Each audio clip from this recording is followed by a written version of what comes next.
Welcome. Could you please tell me your name and why you're here? My name is Ilja Michaelis. I'm from Düsseldorf in Germany and I work for a company called Kaasa Health. And we are into health games.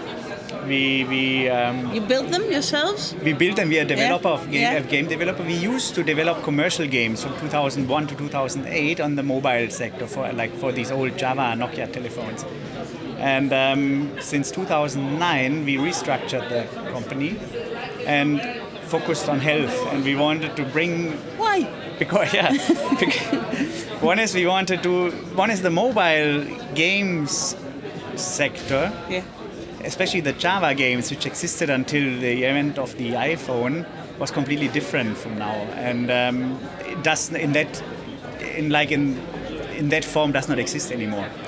The business was also sold before the iPhone came, and then we sat down and thought, what do we want to do now, but keeping what we know already from the market, and then we said we'll combine health and games together, because we feel there's lots of needs, and I think we can use many, not only games but technology in general, to make the sector much more efficient. Yeah.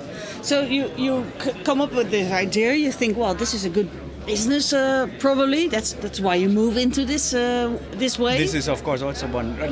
After all, we are a company. Yeah. And we have to be profitable, and we have to make money after all. Yeah, so that's it. It's a good business. So that's one thing we thought. It's a good business, of course. Yeah. And then what? So you enter a whole new world. And what did you find? We were quite lucky because we have our main investor and partner is a clinical corporation in Germany, and they run rehab clinics, and they also know or feel that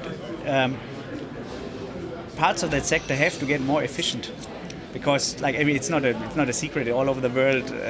Healthcare sector, or the expense of the government is increasing. There's less and less money in that area. People it's not only Germany, it's older. everywhere. People get older, so we need to become more efficient, because a doctor or therapist needs to be able to treat 5 patients at a time or something, Of course, everybody knows one-on-one would be ideal, but it's just not realistic anymore, or in the near future, because there's no money for that. Yeah. And so they support us, and they through them we get all that medical knowledge, which we of course we were lacking that. Yeah. And so it was a good entrance into this world. Absolutely, and that was also the first game we did for them. They use it now for stroke patients and orthopedic patients. We use the Nintendo Wii and the balance board to make a simple training game for balance, basically. That's how it started. Yeah. And what happened next? Because you had a good entrance, you had money. Any problems? So far not. No. But no, we are now. By then we. In the meantime, we are involved now in 3 research projects. 2 of them are all 3 are funded. 2 by the German government, 1 jointly by German government, the European Union. We are the SME partner in these projects, and the other partners would be usually university or another, or 2 universities plus some other partners. And we are responsible in these projects for everything which is software related. And none of the projects has as focus a health game. They all have something else. But we brought in the health game kind of angle and say, you know what, if we make that training, why don't you do it in a health game way, for that particular product that research group is researching, Mm-hmm. And then that was one thing, these research projects. And then we also started focusing, we don't want to do games anymore as being as an agency, that somebody comes to that game, we'll buy it from you. We turned now around and said we'll focus on the consumer. So we want to we are in the process of becoming a B2C company. And so we look for basically research which is proven or validated, and which we can then make into a game. So that's why our latest project is a project for children with dyscalculia. Yeah. It's like dyslexia. It's I don't know. Only with numbers? With numbers, yes. And the case was that the University of Münster in Germany approached us and said, we have that research. It's also government funded for 3 years. We have a training and a test, which can be done online. But nobody does it because it's quite boring. The children don't do it, and they have to train for 6 weeks, 5 days a week, every day half an hour. So that's where we came in, and of course we asked. They said we need a game, and then but there was no project, no budget in that project. So that's when we started thinking, you know what, we looked at the numbers first. Dyscalculia is 5 to 7% of the population worldwide has this problem. There's no other online training at the none which is validated scientifically. And math weakness is another 20%, which we can probably also target through that. So that's why we said, okay, we'll invest ourselves in that whole project. We as a company get that money and invest and make that game, of course, with the scientific input from the university.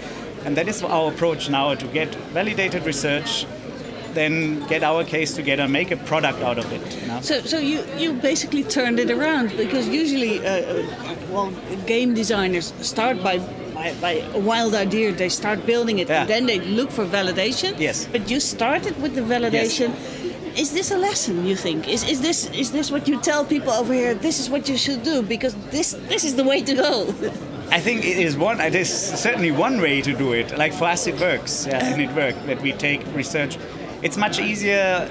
One is, of course, we more or less exactly know then what we have to do. You know, we don't invent a game and then ask somebody to validate it. No. Because we go the other way around. We have exact we know how the training exercises have to look like, and we build a game around it. Then I think for us it's an easier way to do it that way. Mm-hmm. And the validation, of course, is not only that we can say it works, but it's from a marketing point of view extremely important as well.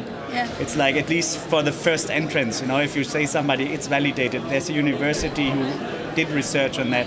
That helps. Later we figured out they're not so much interested anymore, the parents or something. In that case, our customers are the parents. In that case, They didn't really care about the validation. They did initially, yes. It opens the door, basically. Yeah. Because it probably makes it stick out.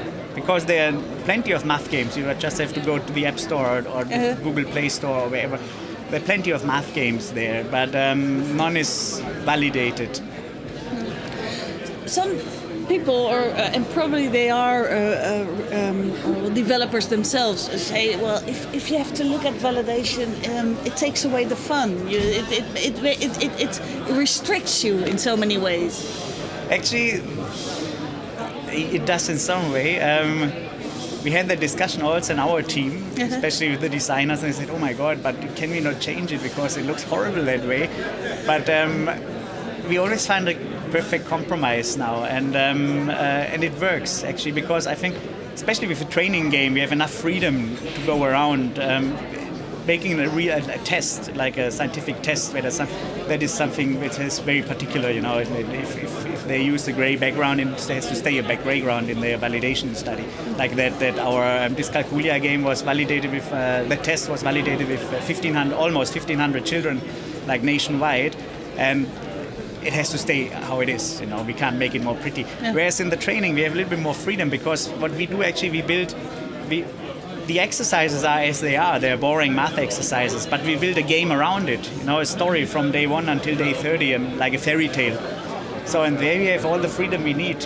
And of course, once it's now easier also. We can now, once it is there and it's validated, we can revalidate. Like, it's easier now. We can change it and easier revalidate it, because we have now a customer. We have a base of people playing it. We can pick some out. You know, it's not so much an effort now to go out from scratch and start validating some training. You know, because everything is there already. So that is like our approach. Sounds like a good lesson. Thank you very much. Yeah, thank you. Thank you. Thank you.